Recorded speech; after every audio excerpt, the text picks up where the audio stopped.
Welcome to my channel. My name is Amanda. Today I will be reviewing my process to create this beautiful greeting card using My Hero Art's September monthly kit. To begin with, I cut a few sheets of paper for sizing for the stencil. I used my tonic stamp platform to easily place each paper and stencil into the corner to ensure that all things are lined up each time. You will see this more as I go through from stencil to stencil how easy the platform makes it.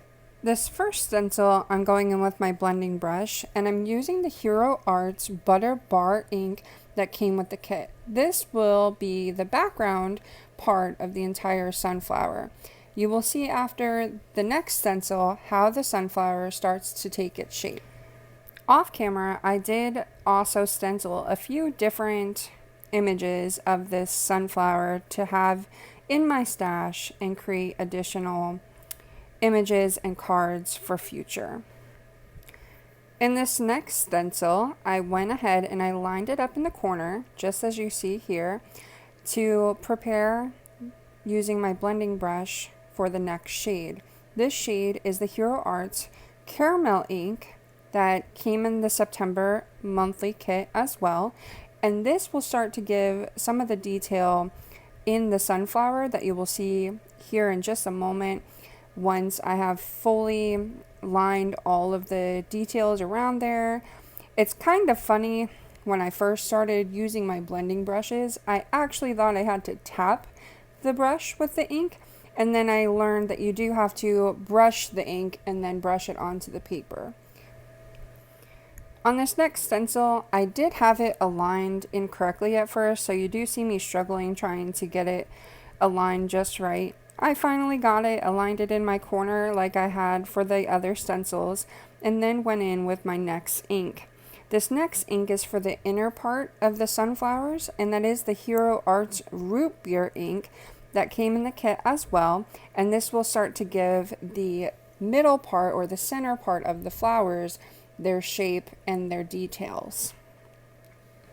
I did want a good bit of color for each of those center pieces so that you can clearly see the middle part of the sunflower. So I went back with the color a couple times on each individual circle part of the sunflower. I went ahead and I switched out my stencil to prepare for the next one, and you now see the leaves. We will start adding the leaf detail for each of the sunflowers. Here I'm using the Hero Arts Key Lime Fizz from the kit. I must say that this is one of the Hero Arts reactive inks, and I really loved how it blended onto the paper. It was so super smooth on each of the different leaf parts. I did go back a couple times to make sure that there was great coverage for all of the little leaf parts. You'll see on the next stencil we start adding the details, but I did want to make sure there was efficient coverage for all of these parts of the leaves. Next, I go in with this final stencil. I line it up using that corner.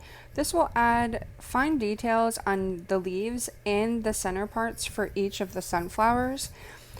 The stencils are used and created to use the same color throughout this entire stencil. However, I previously had did this on some of them and I did not like the look with the same color, so I went in with a darker green one I had from my stash, Momento Cottage Ivy ink, and that's what I'm using here.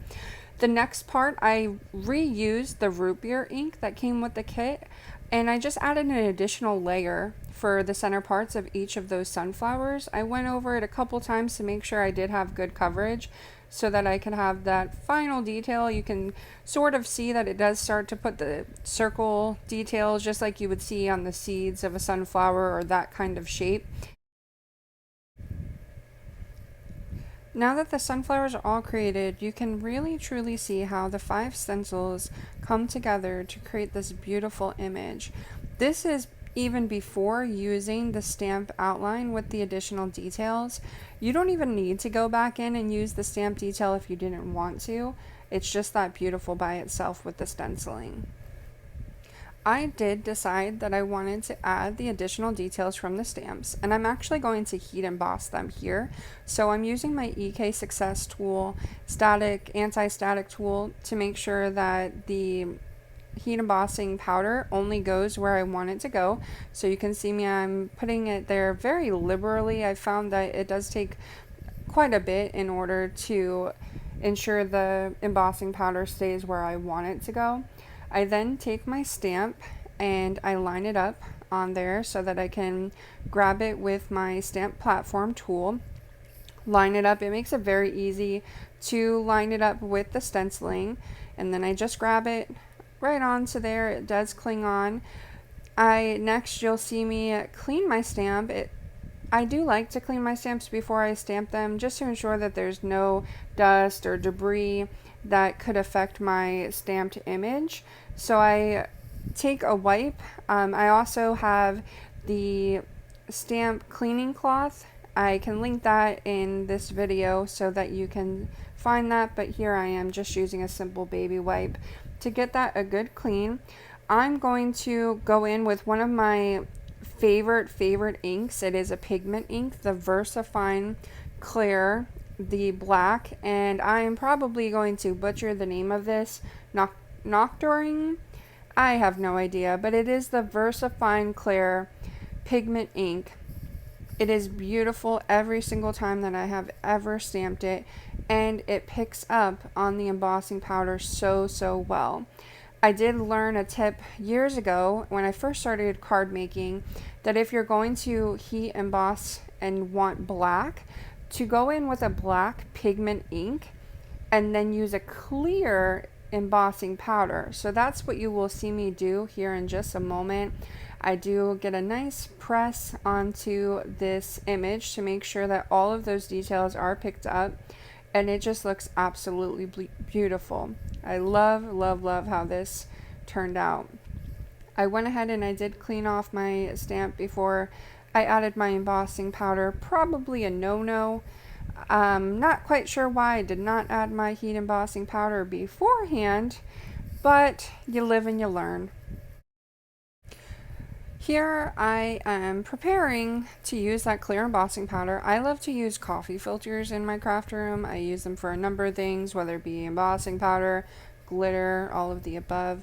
So here I'm using that, and I'm sprinkling the clear embossing powder all over my image and letting the pigment ink just catch it. I do a little sprinkle to get that extra embossing powder back off of the paper before I go in with my heat gun.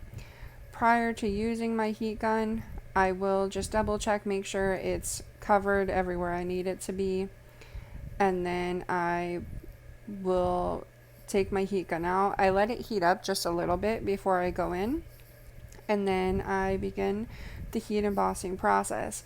My heat gun is nothing fancy. I actually got it from Hobby Lobby years ago when I first started card making. Have no idea if they still sell the same one. I will be honest, I got it for a pretty decent price back when they used to do the 40% off coupons. I've heard that they unfortunately don't do them anymore, so I'm not sure about that, but they may still put them on sale. This one is simply a Hobby Lobby brand heat gun, and it works just fine for me, so I don't foresee myself upgrading anytime soon, but I do really love this heat gun, and I love how heat embossing looks. I feel that it really brings your images up that extra notch, which this one you will see here soon. It did just that. I did heat emboss the gold one that you can see. I did that off camera, and then I went back and I realized there were a few spots on this one that I'm working on that will be part of our card for today, and I just made sure that they were all heat embossed and they all looked good, and just did a quick run through to ensure that all of them were touched and melted and all of that good stuff. One thing that I also really loved about this monthly kit is that it did come with the die cuts for not only the flower die, but also some word dies, which you'll see the hello one here in a little bit. But I busted out my Cuttlebug so that I can get the die cut all centered and taken care of.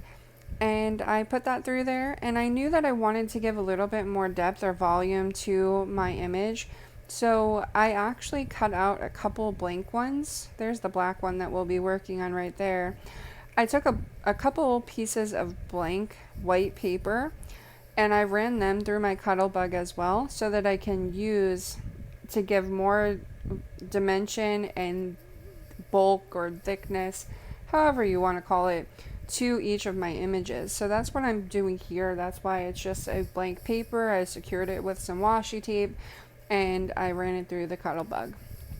Literally super simple, and it does give, again, your images just that extra little touch that I feel can make it go from 0 to 10. Next, I am preparing to stamp just a simple sentiment right into the center part of the inside of my card. The sentiment that I chose came with the kit as well in the stamped images, and I believe that it said, "You are a bundle full of sunshine," which I just love. I've always loved different sentiments referring to sunshine or happiness or that type of thing. So this is truly one of my favorite ones, and sunflowers are also my favorite flower by far. So I just have a special place in my heart for this entire kit. I love it so much. So you see here, it does say "You are a bundle full of sunshine."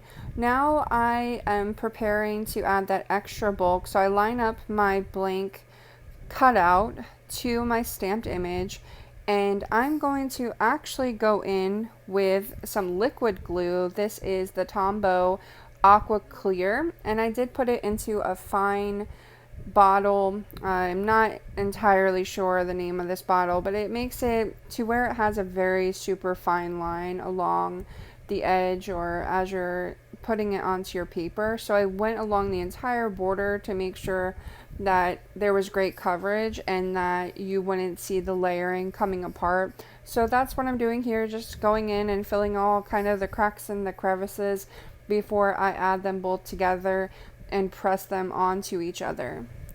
This also will ensure, by using the fine tooth or fine nail one, that there's not glue oozing from the sides and giving it a sloppy look. I personally really hate that, but using the fine bottle, it does allow it to where there's just enough that will keep it secured, but enough to where it's keeping it clean as well. So here I'm just pressing it nice and firmly along all of the edges and along the center. I did, off of camera, place it under something heavy to make sure that it dried nice and flat, and that way it was all secured around all of the edges. Here I have the front of my card base, and it was just too plain white, so I thought that going back in with some of that butter bar as a background would add some nice dimension and make the flowers really truly pop. So I'm taking my blending brush again, and I'm just putting it all over. No rhyme or rhythm, I'm just placing it all around the front of my card so that it has just that soft butter bar yellow color peeking through once I put the sunflower bundle on top of this. And you will see it really does make a true difference. It's crazy to me how much blending some ink onto a blank space can give it that extra notch of beautiful. Once I felt that I had a decent amount of coverage, not too much, but not too little, I went back in with my stamped image, and you can see me trying to find just the perfect place for it. I moved it around just a little bit. I wasn't entirely sure if I wanted it completely in the center or if I wanted it offset a little bit, so I did move it a little from here to here. And I knew that I wanted to give my flowers a tiny bit of dimension, so I busted out my foam tape so that I can secure it with some foam tape and give it just that little extra bulk that makes it really stand out as well. I went ahead and cut out the hello dies from the kit. There is a shadow one and also the script to include in the background. I personally really liked how they came out as the same color, and this color that I'm using is just a simple yellow glitter cardstock that I had from some of my scraps, and I wanted to ensure that it was the same color because I really liked it. I didn't want to do different colors at all. I tried a couple other options and none of them really stood out to me the way that this color combination stood out. I used scoring tape to secure them here. I have the narrow one, but I actually cut it a little more narrow to make sure there wasn't any going over the lines, and I'm just pressing it here firmly, making sure it has a good securement before I add it to my card. So a little here and there. I love the scoring tape. It's always went well, very well for me. It's seems pretty permanent. I've never really had any issues with it, and I know that I can always trust it on my cards that they're not going anywhere. So I definitely love scoring tape. If you haven't used it before, highly recommend it. I took my stamped image, and again, I'm just lining it up to make sure that I did still want it in the center. I didn't have any tape or any adhesive on the back of it yet. I was simply making sure that I had it exactly where I wanted it to go. That's all that I'm doing here, is making sure that it is in the right alignment before I prepare to add my adhesive to the back. Once I decided exactly where I wanted it, I took my foam tape and I started putting it all around the edge of the image. This foam tape, it's truly nothing fancy. I actually got it from the dollar store a long time ago, but it has made for a lot of my cards that have lasted a long time. It seems to work super well. I love it. I haven't been able to find it again, but it was at my local Dollar Tree years ago, and I still have it, even though I've used it quite a bit. It was actually a pretty decent sized roll. I'm surprised it's lasted me as long as it has. So here I am just peeling that back piece off of all of it before I secure it to my card. I went ahead and I lined it up in the center. If you don't have the Tim Holtz Media Mat, I love it. I actually just got it. This was one of my first cards that I created with it. But the grid lines, they're not only grid lines for measuring, but they're also grid lines to where you can center it. So that's what I'm doing here, is I'm actually making sure that it's totally in the center so I can line up my stamped image a little bit better and make sure it's 100% in the center, which I think is just really awesome. It was a great touch and great engineering for sure. So I found it exactly where I wanted it, and I went ahead and pressed it on there so it was secure. Did a little extra pressing, and then I decided I wanted to add foam tape to my sentiment as well.